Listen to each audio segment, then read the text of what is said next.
Good morning, teachers. I called for this emergency meeting because I got a complaint from a parent of one of our students regarding some sort of verbal abuse. Is there anything you can say? Is there anything you can tell me, Mr. Anastasio? Yes, ma'am. Good morning. Regarding to that matter, ma'am, as a teacher, I impose rules and regulations to my class to be able to see the students were in organized manner.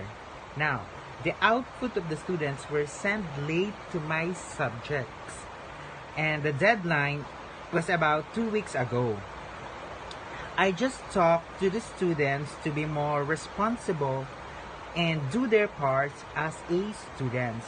Nonetheless, I don't see any problem giving, encouragement and advices to my students to help them to become a better individuals.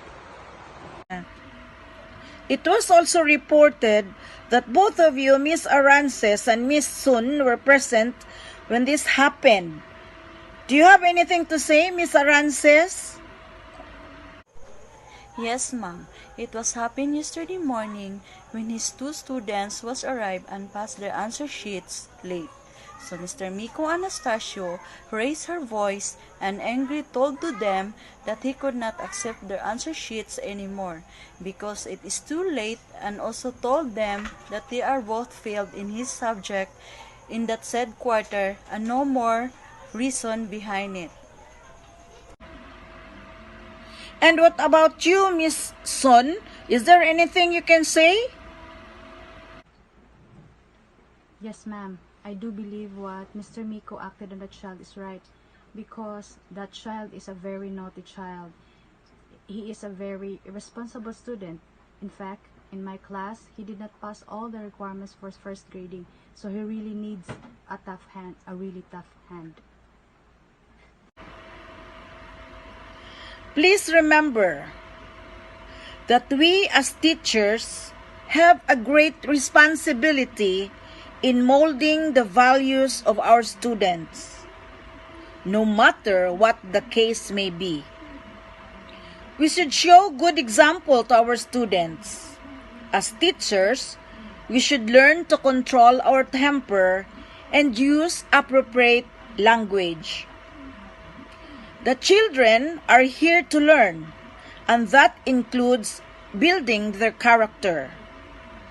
The school will send a memo to you, Mr. Anastasio, to remind you of Adepted Order number 40, series of 2012, to promote a zero tolerance policy for any act of child abuse, and that includes your offense of verbal abuse. This memo will serve as a warning.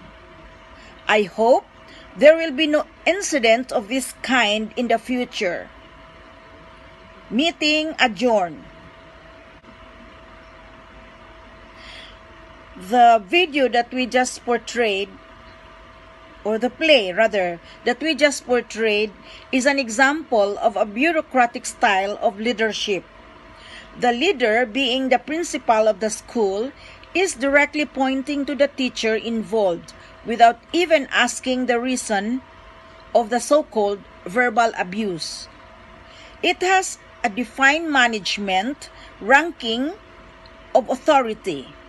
The principal, being in the higher rank, control and manage the lower ranks, which are the teachers.